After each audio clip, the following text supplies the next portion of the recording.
let you in. Easier to break it off best friends. I don't really understand myself, I don't really understand, need help. I don't wanna be left on the shelf. Couldn't even hear me if I yelled. It's so cold outside, I'm alone, I'm alright. It's so cold outside, I'm alone, I'm alright. It's so cold.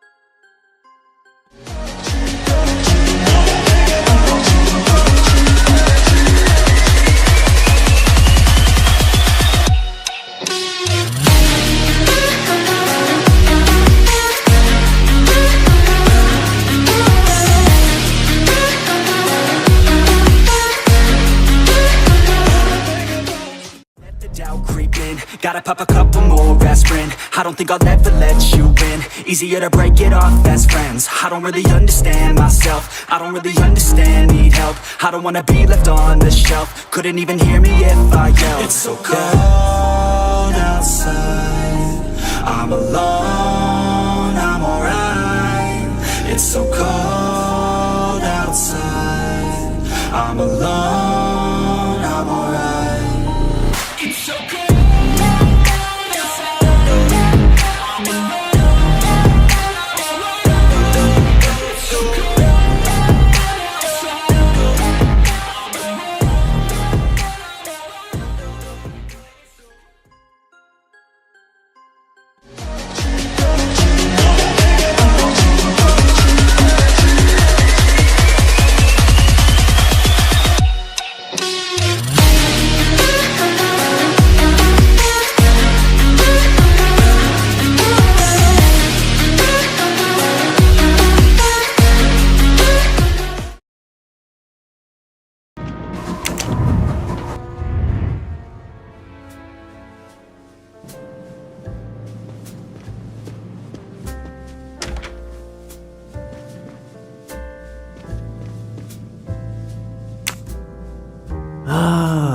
Finally, a real bed fit for a king or a very tired detective.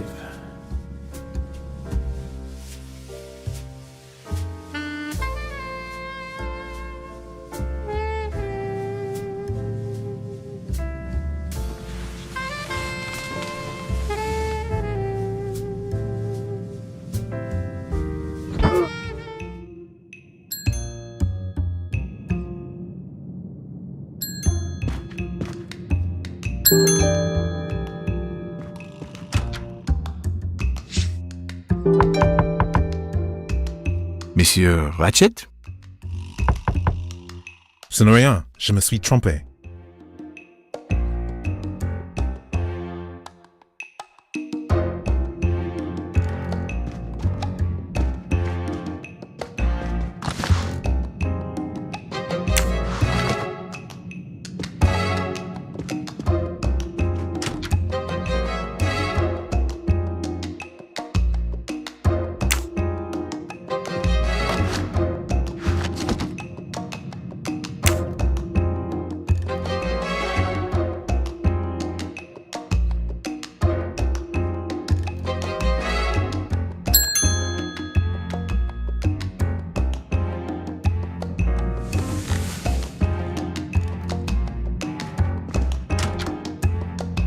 Good night, madame.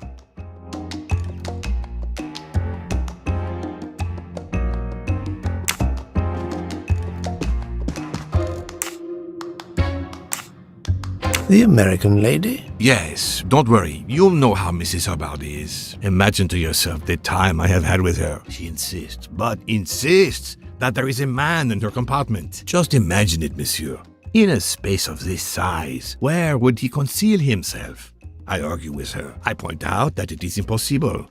She insists. She woke up and there was a man there. And how, I ask, did he get out? And leave the door bolted behind him? But she will not listen to reason. That one does not leave time to listen. The train has stopped, Mr. Michel. We have run into a snowdrift. Heaven knows how long we shall be here. I remember once being snowed in for 7 days. Where are we? Between Winkowski and Brod. Oh la la. It's time for me to go back to bed. I wish you a good night, monsieur. Or what is left of it.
The train is still stuck and the snow continues to fall. I should have taken an airplane. Well, I must make the best of it and join the other passengers for breakfast.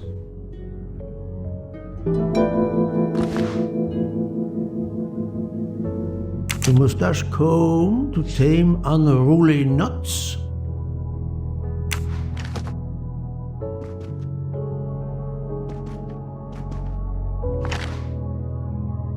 Finest of curling irons for the moustache.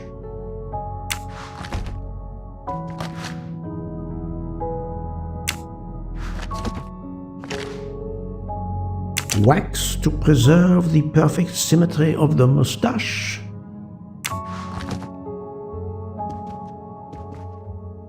The train still hasn't left.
This delay is intolerable.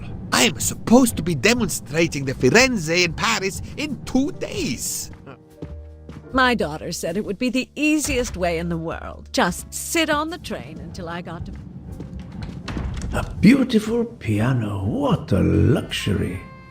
Pity there's no one to play it. Good morning, madam. The snow is a predicament, is it not? I am Russian. Snow is no stranger to me. Ah, the accent. Would it be St. Petersburg? You are very perceptive. Monsieur Poirot, is it not? And may I take it I have the honor of addressing Princess Natalia Dragomirov? We dispense with the old titles these days. My husband, all of my past, was taken from me by these Stalinists. When they were gone, I became director of the St. Petersburg Museum of Antiquities, to restore and preserve what I can of my country's history. Still, the delay must be vexing. If I must be late for my appointments, then they will wait. I know that I would certainly wait, madame. It has been my extreme pleasure to make your acquaintance, madame. Au revoir, Monsieur Poirot.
Mademoiselle, you are not concerned about the train stopping? What can one do? Indeed, this does not make the train move. You have great strength to remain calm at a time like this. I know one far, far stronger than I. And that is?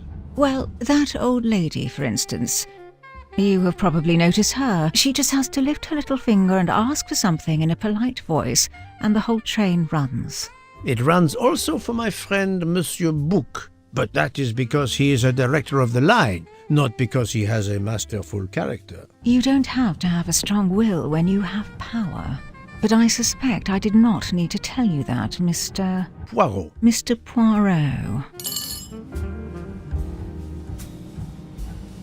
Good morning, Mr. Fauchet. You have early customers, I see. Yes, I am stuck serving here as well at breakfast.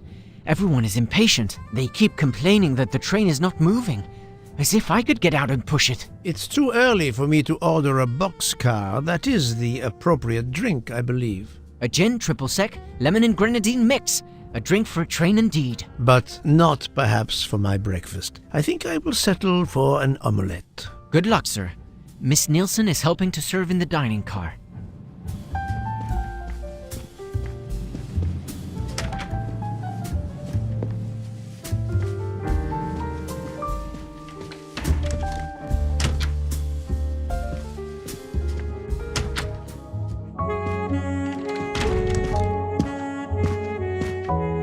How long are we expected to be stranded here? It won't do much good complaining to me. That fellow there with the moustache, he may know something. Excusez-moi, sir. Yes? Monsieur Bouc asks for you to join him in compartment 203. Look here, Poirot. Can you tell us anything? I can tell you the snow, it will not move aside on its own. Of course, but you obviously have some influence with Bouc. I am going to see him now. I will ask him if he has any information.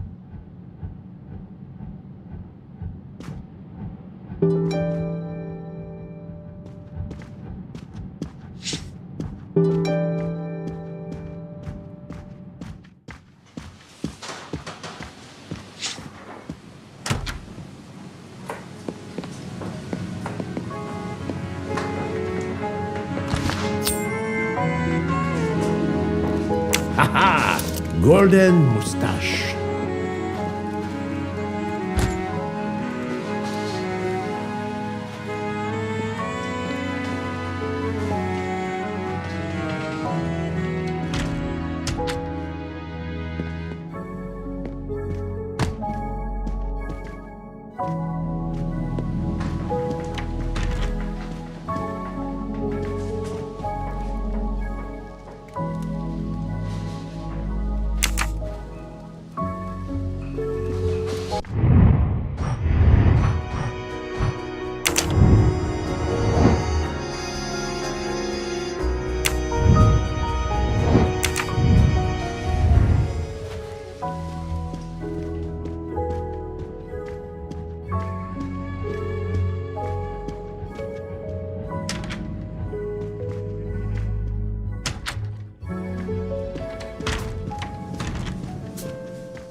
Monsieur Bouc is waiting for you in front of room 203.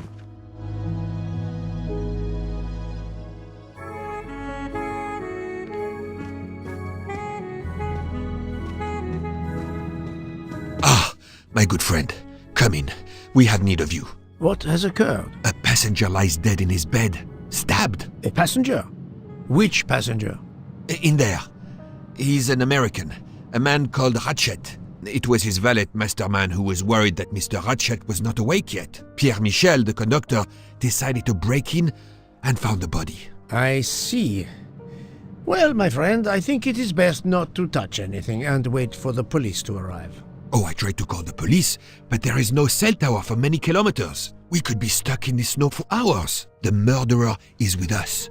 On the train, now! The sooner we catch him, the sooner we'll be out of danger. The Dr. Constantine is already examining the body. Mon ami, this is not a missing train ticket. We must follow procedure. We must wait for the police to secure the crime scene. Please, Poirot. I will take full responsibility. Book, you ask. Well, if we cannot contact the outside world, then... Oh, you are going to drive me crazy. In truth, this problem intrigues me. I was reflecting not half an hour ago that many hours of boredom lay ahead whilst we are stuck here. And now, a problem lies ready to my hand. You accept then? C'est entendu. You place the matter in my hands. Good. We are all at your service. This is the room right here.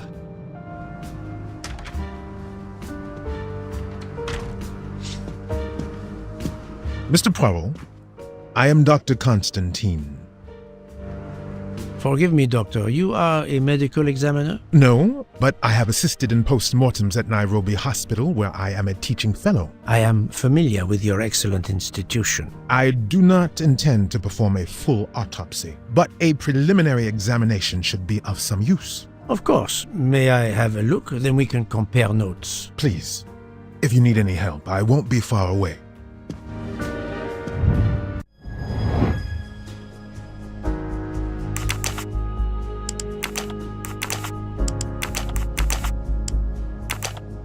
I must admit I'm not right this time. Think, Poirot, that is not a good... No, not good. I do not think that's the right answer. This is wrong. But I'm never far. Et voilà.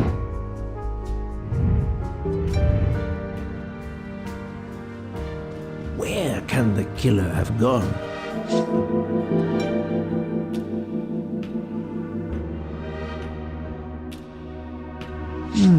The snow is falling only lightly this morning. The murderer would have left tracks in the snow if he had jumped out the window.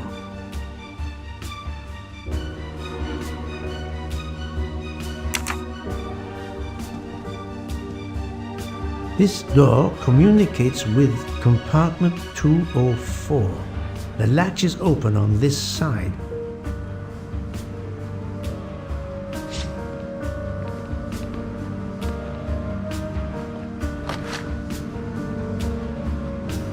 A box of sleeping pills. I'll take photos.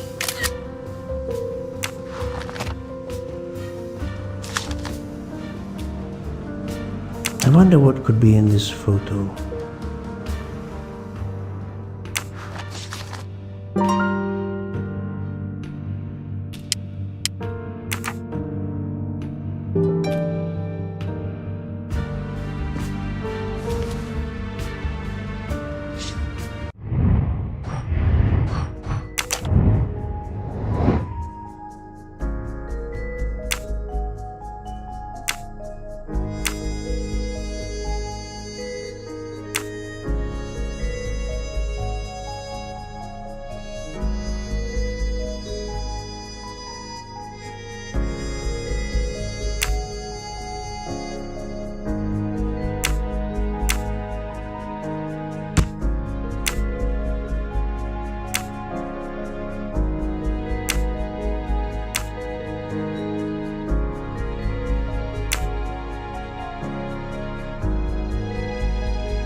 for Daisy.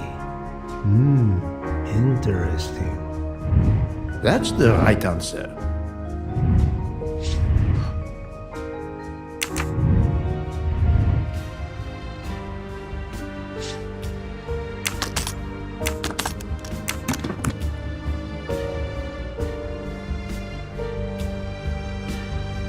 Expensive clothing, recently laundered.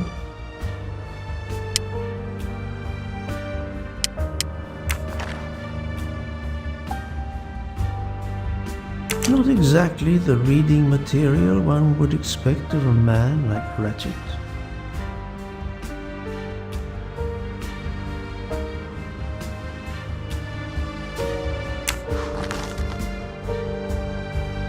Expensive clothing.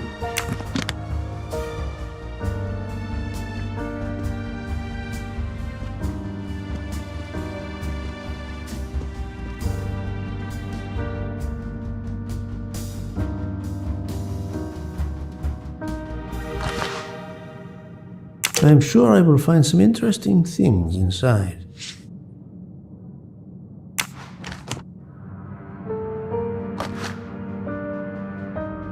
This phone was deliberately smashed.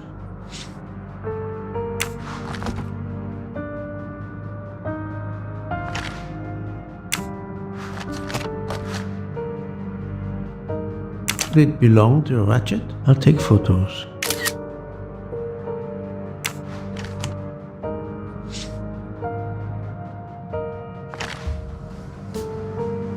Last night, Monsieur Ratchet said he takes precautions. I see now what he meant. He knew he was in danger and wanted to be ready, yet it was no use to him. I will leave it here for the police.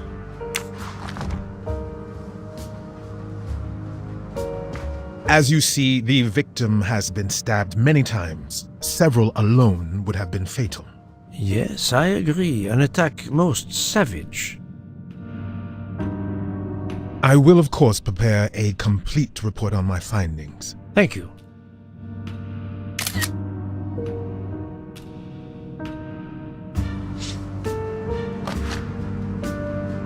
The watch is broken. The hands are stopped at 1:15 a.m. One would expect that to be the time when the attack occurred.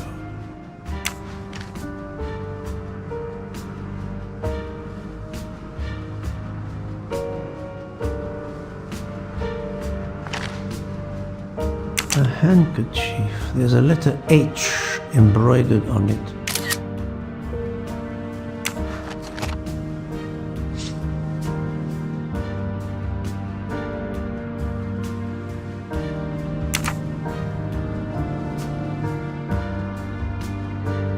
The chain lock is broken. Monsieur Michel told me that he broke the chain on the door to get into the room.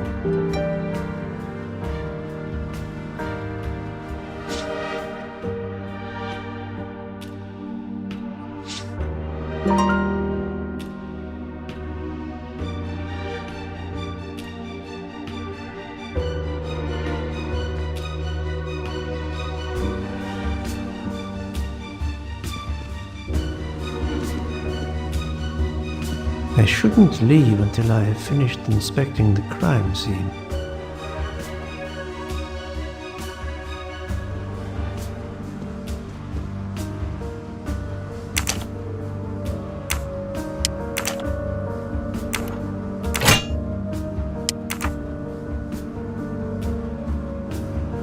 I'm sorry, Doctor, but I must question you. Of course.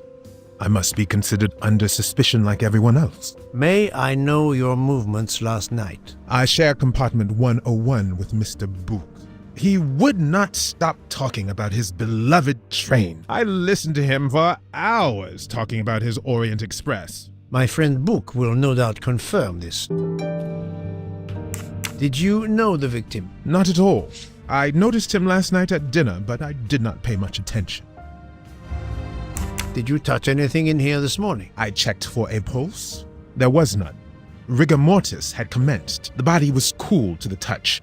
I touched nothing else.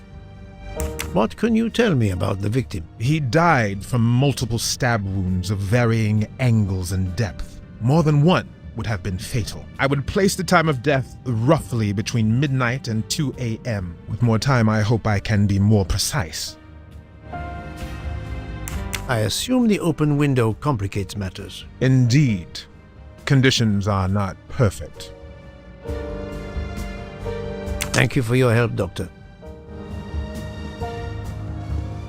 The chain lock is broken. Monsieur Michel told me that he broke the chain on the door to get into the room.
I must admit I'm not right this time.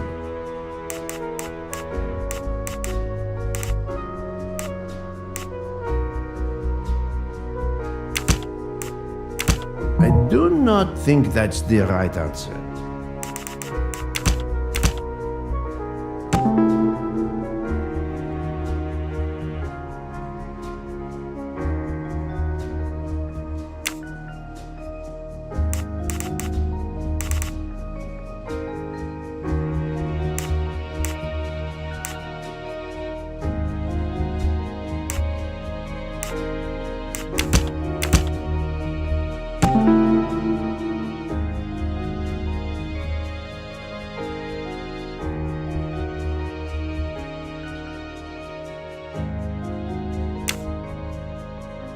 So, the murderer must have exited through Madame Hubbard's room.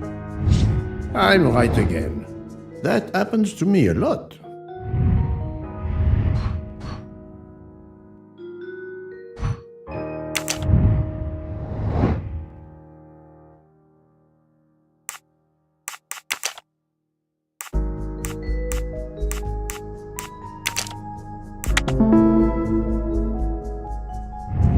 That's the right answer.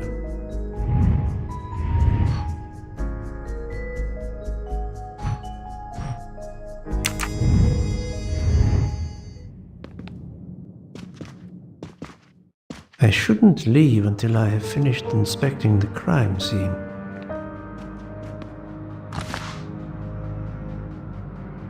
A box of sleeping.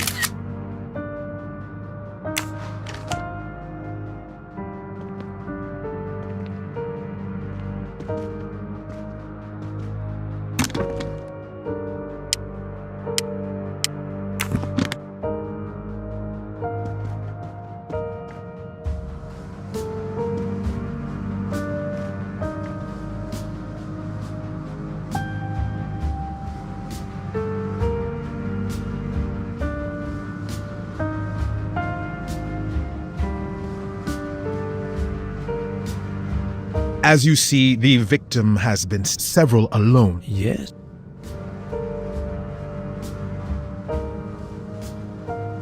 I will, of course, prepare. Thank you.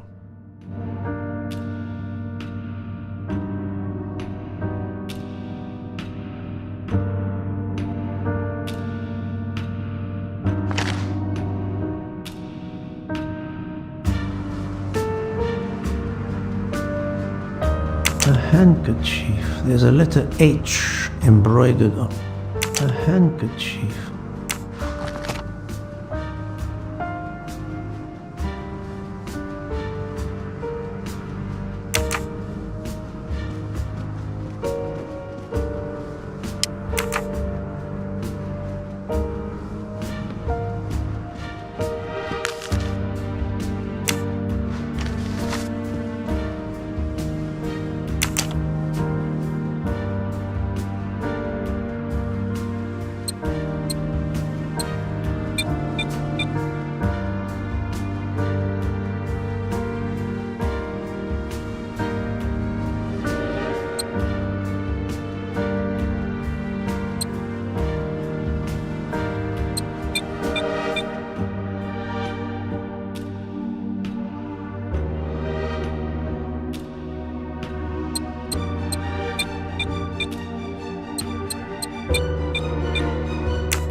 This door communicates with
Not very surprising.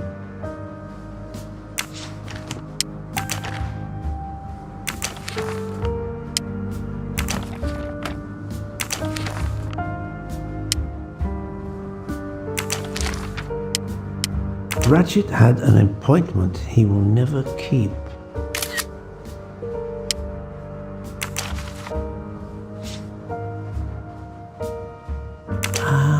A meeting place on the back of a postcard. Someone with the initials A.W.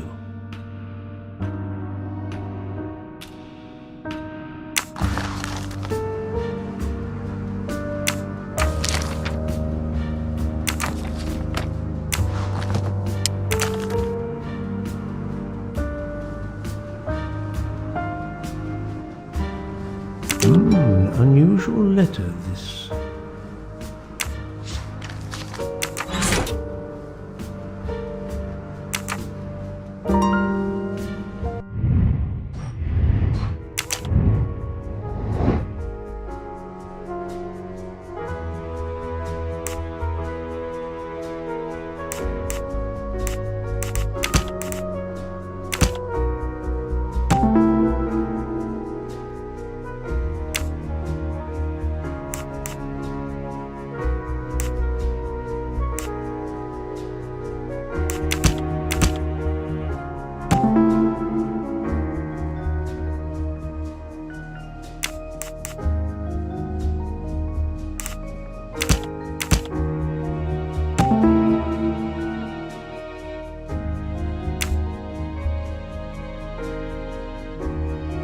I can't imagine Ratchet taking a sleeping pill if he feared for his life.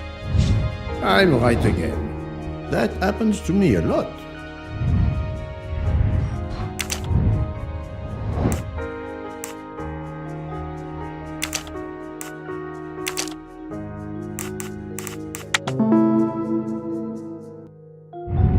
Et voilà.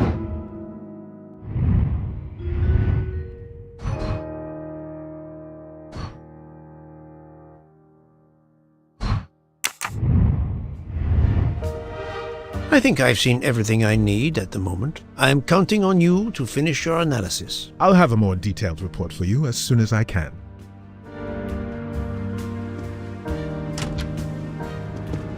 So, Poirot, did you find anything out? It's a bit early for the handcuffs, my friend. Even for Hercule Poirot.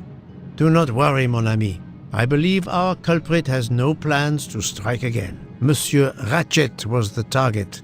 Of that I am convinced.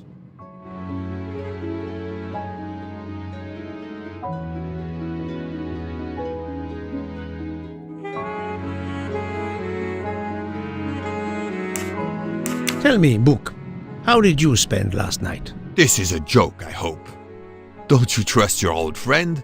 My friend, calm yourself. I must hear your story in order to corroborate other accounts. Ah, naturally. Let me see. I went to my compartment after dinner. Dr. Constantine was already there. We talked about his career. He's a Cambridge man, you know. After university, he returned to his country and has done much good there. He was so interested in the Orient Express. I told him all the anecdotes I know. I'm not certain when we fell asleep, but it was very late. Here is what I have found out. Monsieur Ratchet was stabbed many times. I also found threatening letters in his safe. He had a loaded gun under his pillow, so he was on guard, ready to defend himself. However, there was an empty glass with white residue at the bottom. I suspect a barbiturate. Perhaps he was forced to take it. In any case, I am certain he was unconscious, unable to defend himself. I also found several other items at the crime scene, possibly related to the murder. They must be investigated. By all means, Poirot. As fast as you can. I also found liquid for an electronic cigarette, but I could not find a vape. This might belong to the murderer. This criminal is an amateur. I need a list of the passengers with their compartment numbers. Pierre Michel will have it. I must interview the rest of the passengers and the staff. I'll be in the bar car if you need me. We are hours late. Soon I hope help will arrive.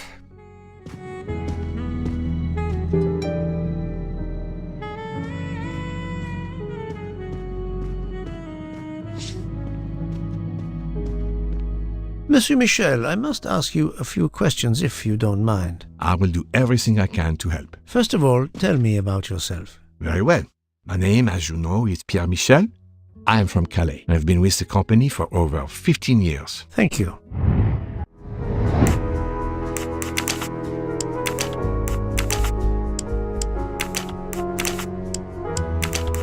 I do not think that's the right answer.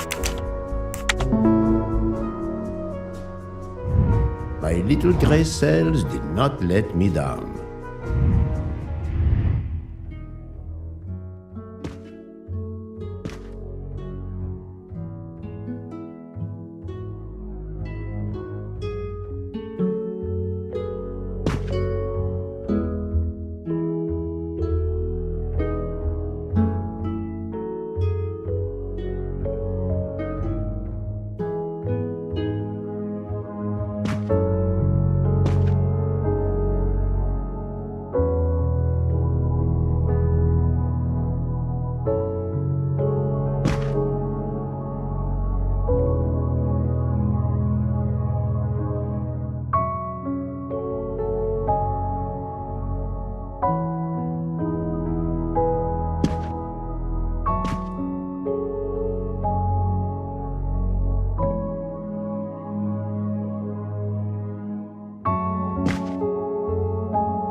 Can you provide me with a listing of the passengers and their rooms, please? Yes, certainly.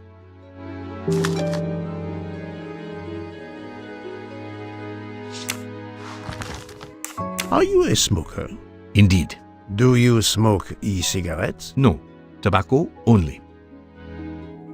I would like to reconstruct with your help the events of last night. Monsieur Ratchet retired to bed. When? Almost immediately after dinner, sir. Actually, before we left Belgrade. Did anybody go into his compartment after that? His valet, monsieur. Monsieur Masterman. And then his secretary, the young American gentleman. Monsieur McQueen. And that is the last time you saw or heard of him? No, monsieur. You forget that Monsieur Ratchet rang his bell around 12:40 a.m., soon after we had stopped. I knocked at the door, but he called out in French, "Ce n'est rien, je me suis trompé." I then left to answer another bell that had just rung.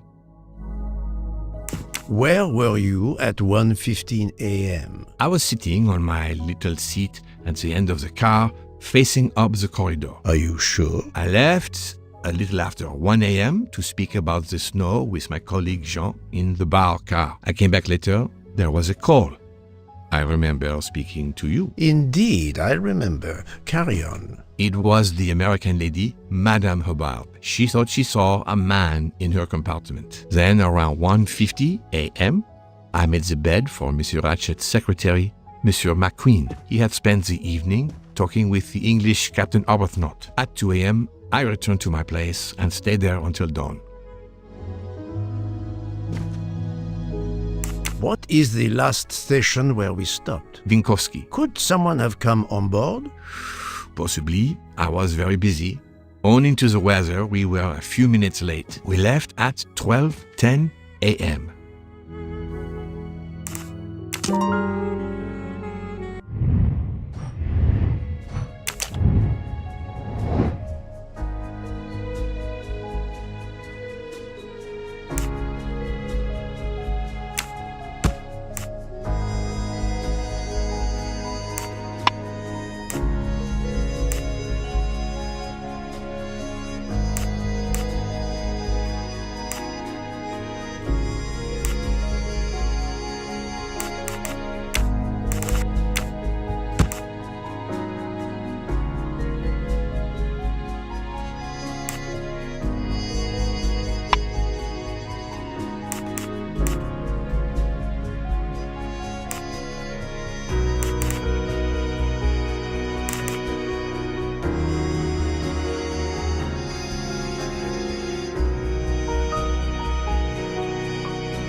I do not think that's the right answer.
must admit I'm not right this time.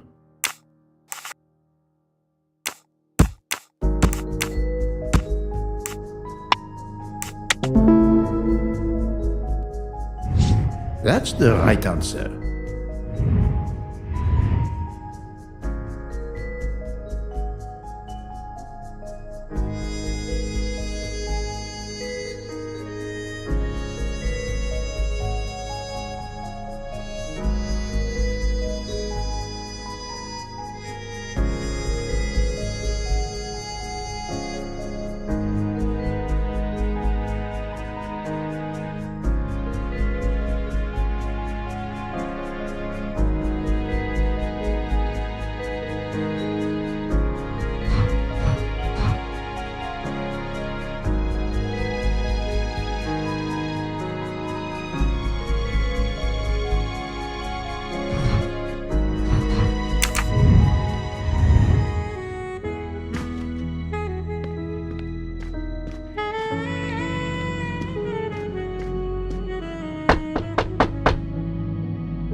Good morning, madam. I am Hercule Poirot. Caroline Hubbard. What can I do for you, Mr. Poirot?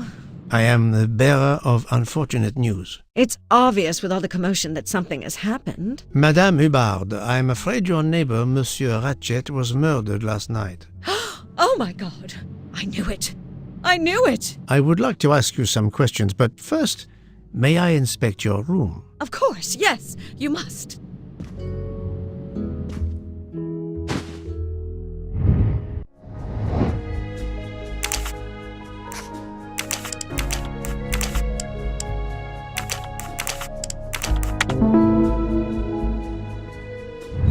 I'm right again. That happens to me a lot.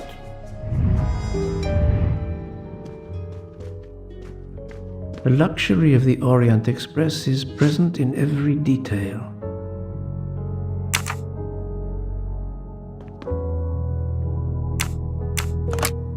This door connects to Monsieur Ratchet's compartment. It was latched on this side.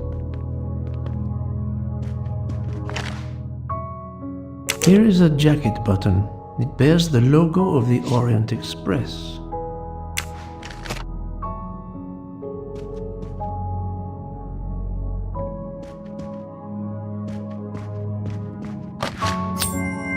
Another golden moustache to treasure.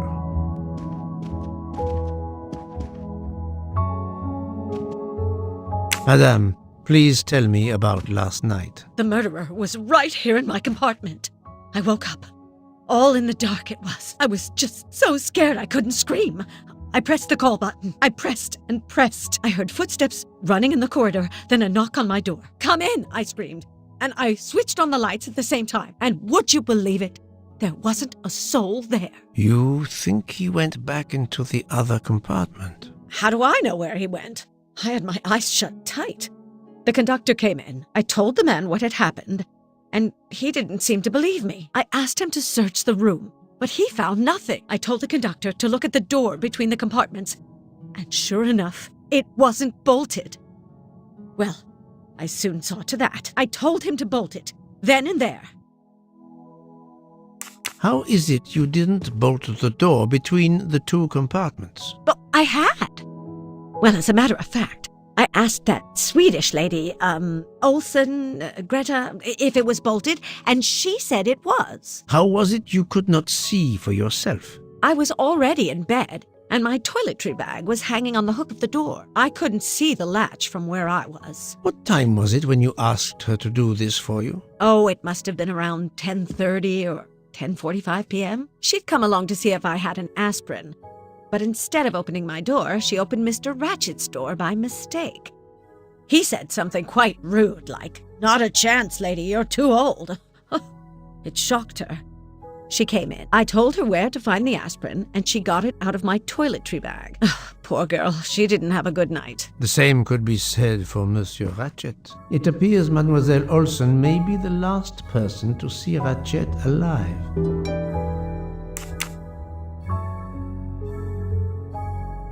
Is this your handkerchief? No, not at all. Yet it is embroidered with an initial H. Like your name. I don't care. It's not mine, and I would certainly never buy something so impractical as that frilly thing. Are you a smoker? No, definitely not. Filthy habit. I found a jacket button on your table. It looks like it belongs to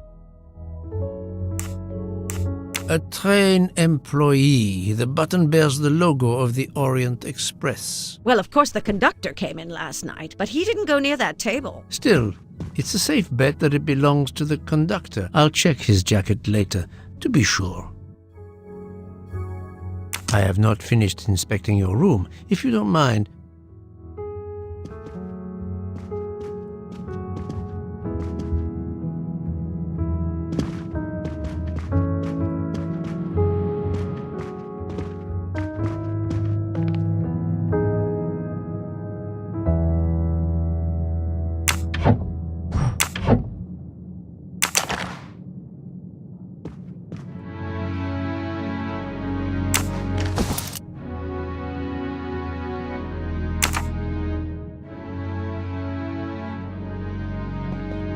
let's see if Mrs. Hubbard was telling the truth about the latch of the connecting door.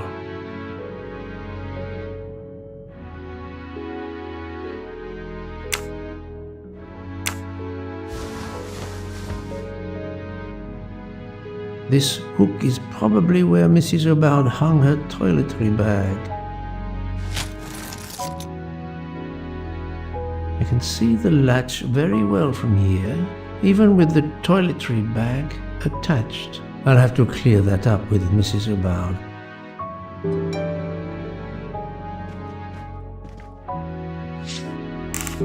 Mrs. Hubbard, you told me that the door connecting the two compartments was closed, correct? Yes, it was, as I told you. I was already in bed and my toiletry bag was hanging on the hook of the door. I couldn't see the latch from where I was. That's why I asked Miss Olsen to check if it was closed.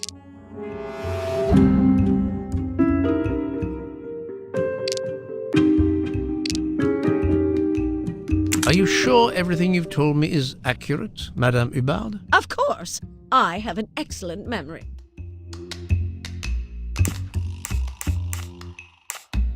Mrs. Hubbard, I tested putting your toiletry bag on the door hook as you told me. From your bed, you can easily see the latch on the door. The toiletry bag does not hide the latch at all. Are you saying I'm lying?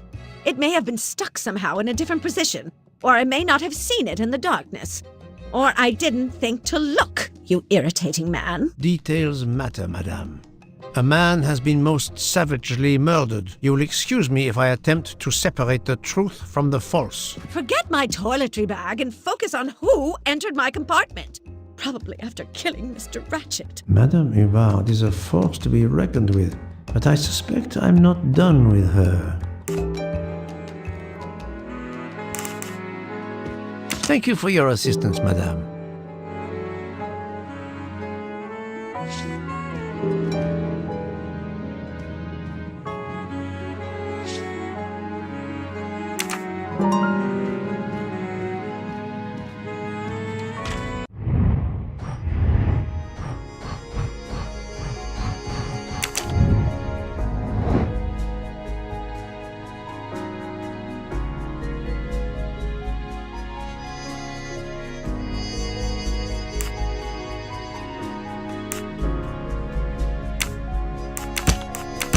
Think, Poirot. That is not a good answer.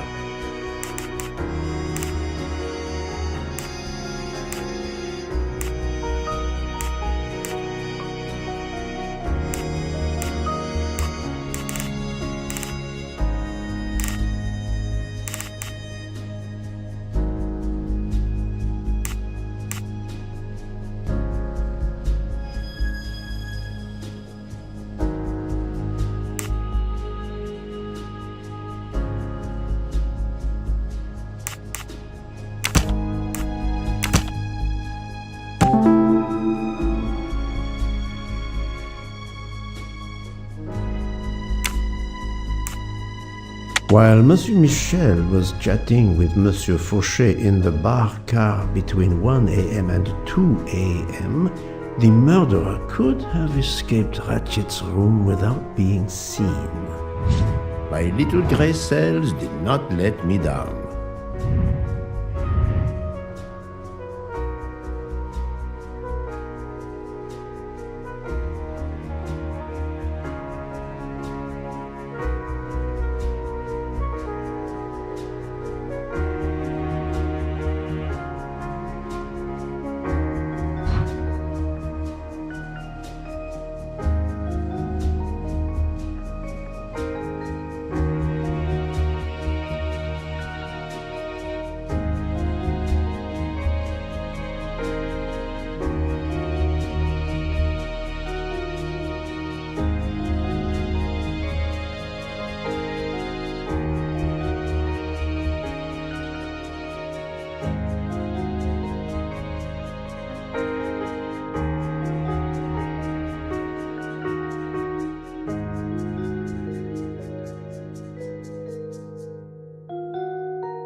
Monsieur Edward Masterman, I believe. May I ask you some questions? I can barely talk.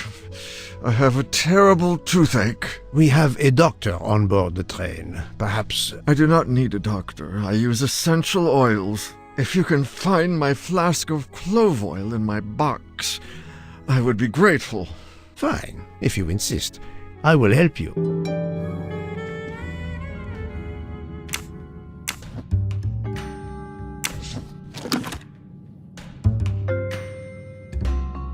By the smell, I think that the jojoba oil spilled on the other bottles, leaving their labels illegible. I must find another way to find which one is Masterman's toothache remedy. The weighing scale is soaked in jojoba oil. It's unusual. Ah, this old scale will do the job. To start, I must first arrange the vials from the lightest to the heaviest.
Now that I know the order, I think that I can easily guess which one is the clove oil.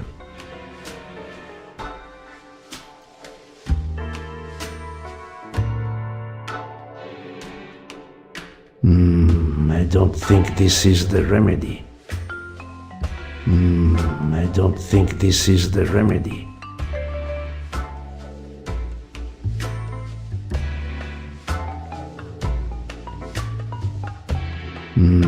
I don't think this is the remedy.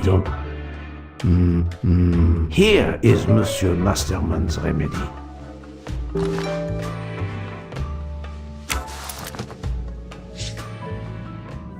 Here is your remedy. I hope it will help. Thank you very much, sir. Well, I can finally speak without too much pain. I'm ready to answer your questions. You are Monsieur Ratchet's valet? Yes, sir, that is correct. Were you told that your employer was murdered? Yes, sir. A very shocking occurrence.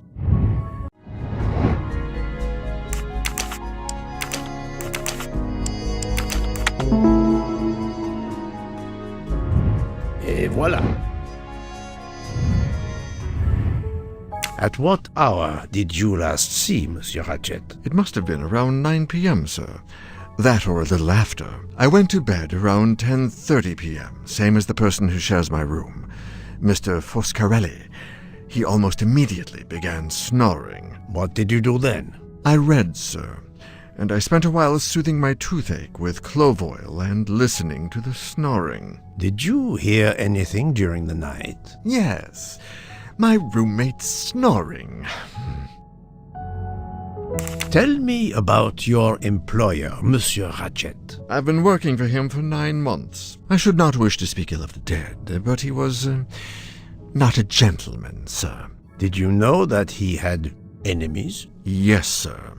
I heard him discussing some threatening letters, sir, with Mr. McQueen. Did he mention these letters to you? He had been reading a letter when I came in. He asked me if I was the one who put it in his compartment. I told him that I had done no such thing, and he should report it to the police at the next station. How did he respond? He laughed, sir. You're joking. I do not joke, sir. Forgive me, I can see you do not. Was he taking sleeping pills? Always when traveling by train, sir. He said he couldn't sleep otherwise. Last night he asked me to give him 2. I did so, along with a glass of water. He dissolved them in the water. Did you see him drink the water? No, sir. I left right after I gave him the pills. Was Monsieur Ratchet a smoker? No. He finds smokers disgusting.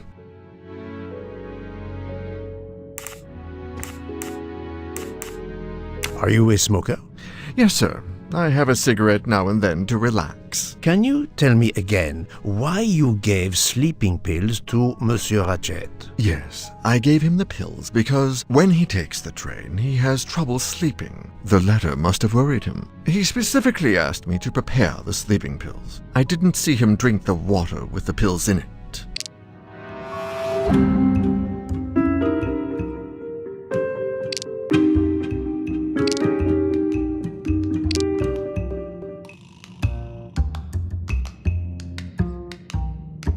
He is lying, and I will prove it. I have no way to prove he's lying.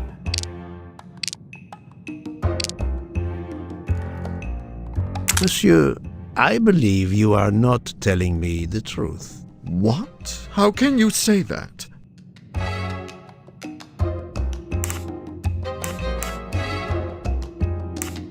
He received threatening letters, one, it seems, last night. Did you know he had a gun under his pillow?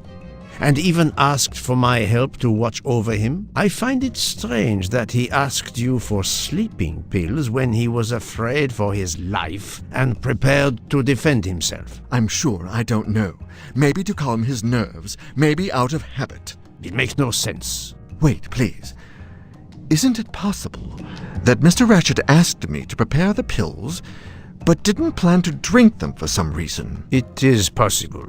But I am a student of character, monsieur, and the Monsieur Ratchet you describe is not the man I met. If you'll excuse me, my toothache is getting worse again. I'm afraid this time you must prepare your own clove oil.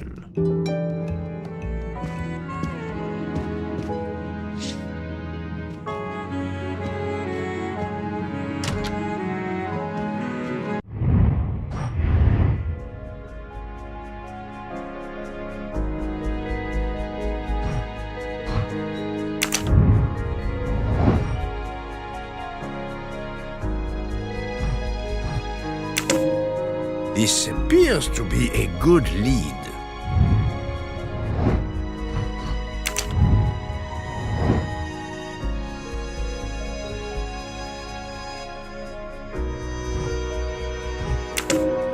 This is the most likely answer.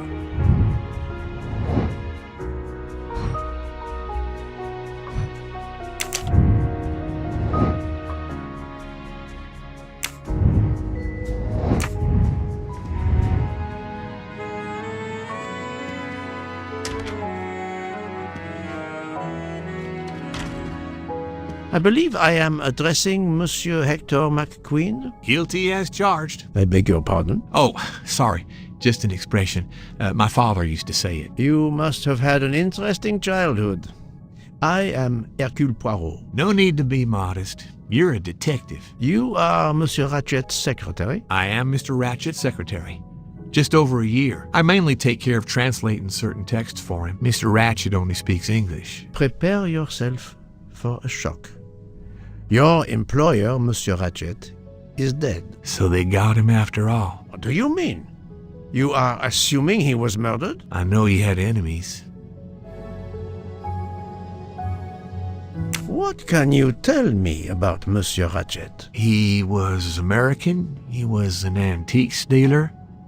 I don't know much more. Mr. Ratchet never talked about himself or his life, but I think Ratchet wasn't his real name, and he left the United States to run away from something, or someone. Yes? He started getting letters, threatening letters. Do you still have them? I have one. Did you know that Monsieur Ratchet had asked for my help? Asked you?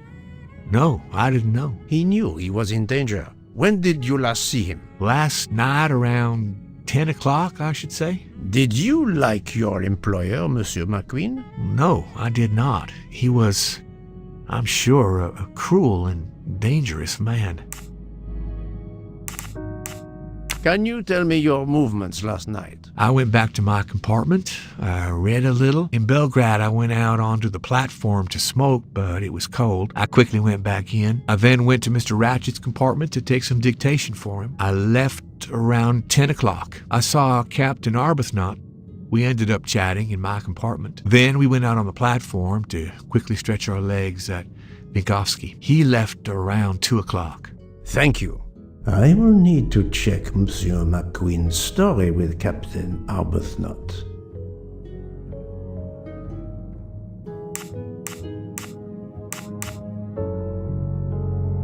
I found a diary in Monsieur Ratchet's safe.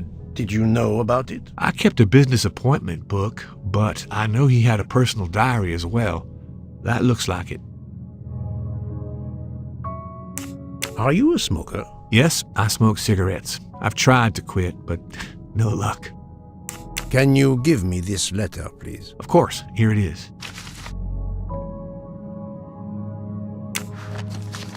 Was Monsieur Ratchet a smoker? No, he hated the smell of smoke.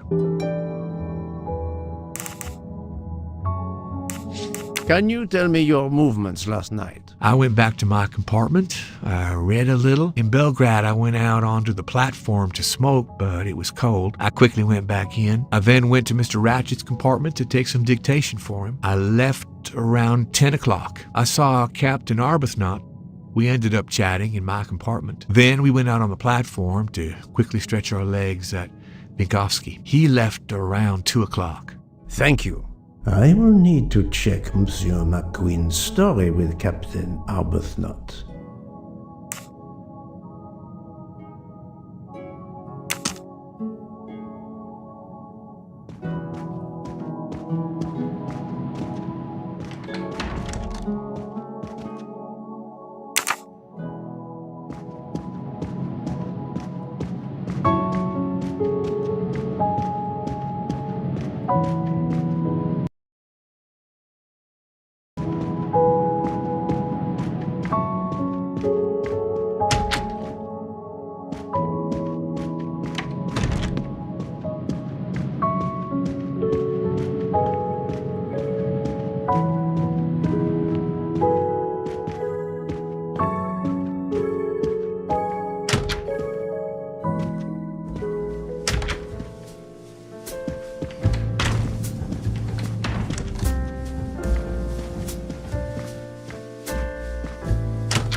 So, Poirot, I hope you are progressing in your investigation. I have not finished yet, but it is progressing, yes.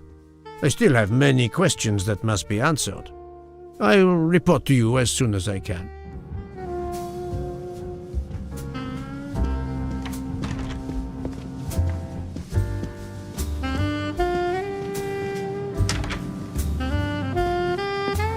The Orient Express bar is certainly well stocked.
I found a button from an Orient Express staff jacket. Did you lose one by any chance? No, monsieur.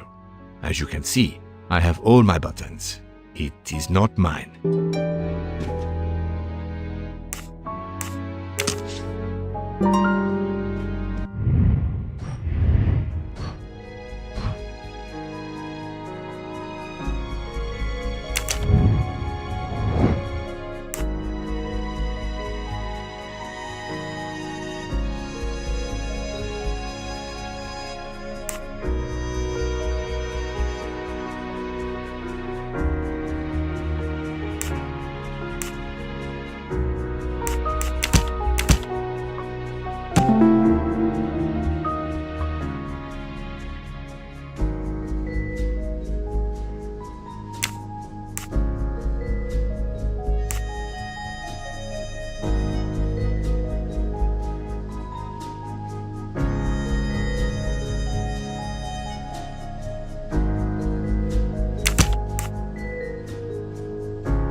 No, not good.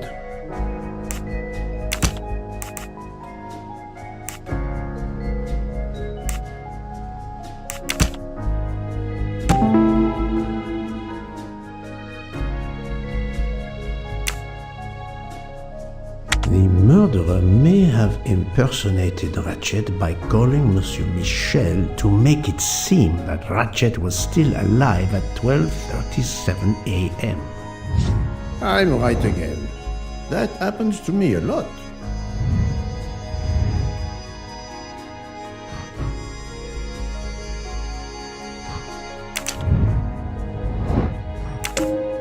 This appears to be a good lead.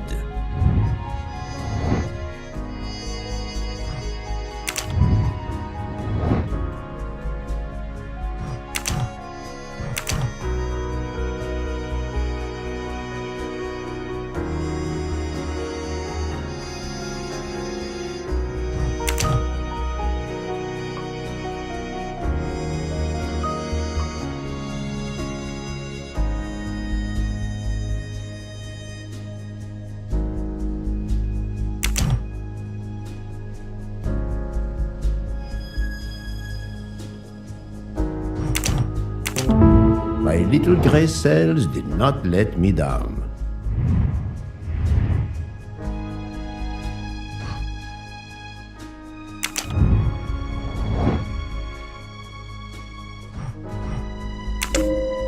This appears to be a good lead.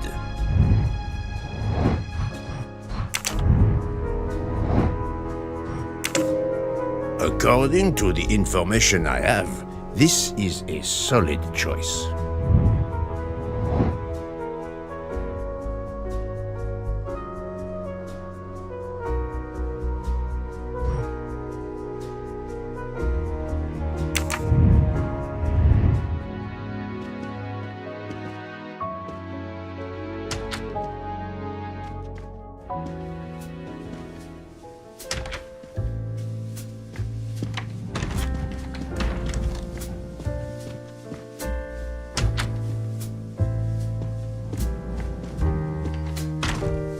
So, my friend, have you found our killer?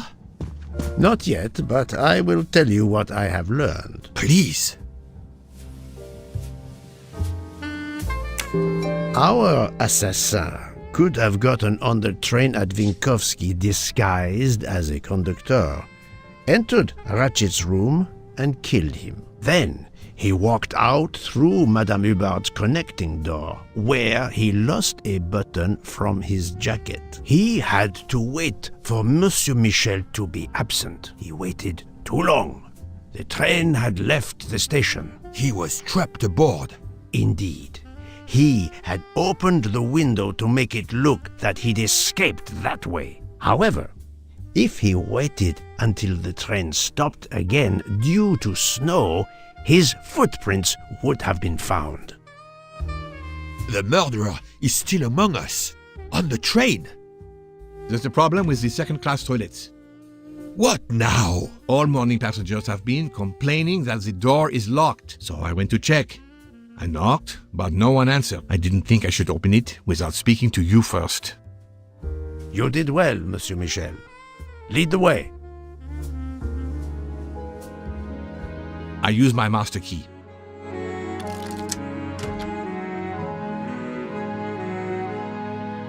But who is she? Is she alive? She is breathing. Then if she isn't dead, isn't she our murderer? That, my friend, is what we must find out.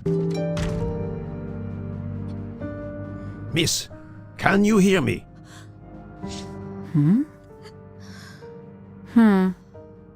She's breathing. Her pulse is strong. There is no sign of physical violence. This woman is sleeping very soundly. The ticket reads Joanna Locke, traveling in compartment 105. This woman is sound asleep. Given her location, I would say she has been drugged and deposited here. Well, at least it's not another murder on my train. The train is, of course, full. Monsieur, the list I gave you indicates that Hildegard Schmidt shares her compartment. I will want to talk to her later. For now, we will concentrate on this mysterious young lady. Let's return her to her more comfortable bed. Good idea. Pierre, locate this woman's room and fetch the doctor. Yes, sir. I will question her when she wakes up. Please, let me know what you learn. Mademoiselle Locke's compartment is 105. I suggest we return her to her more comfortable bed. Yes, hopefully she will awaken soon.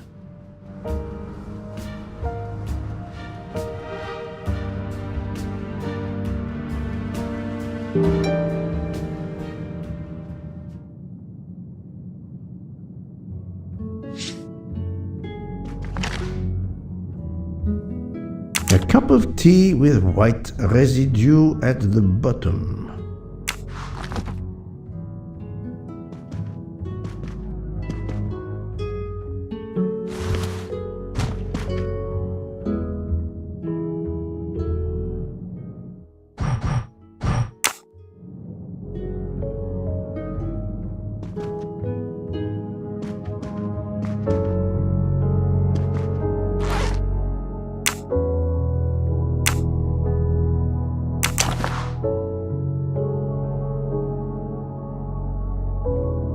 A briefcase and a wagon-lit conductor's jacket.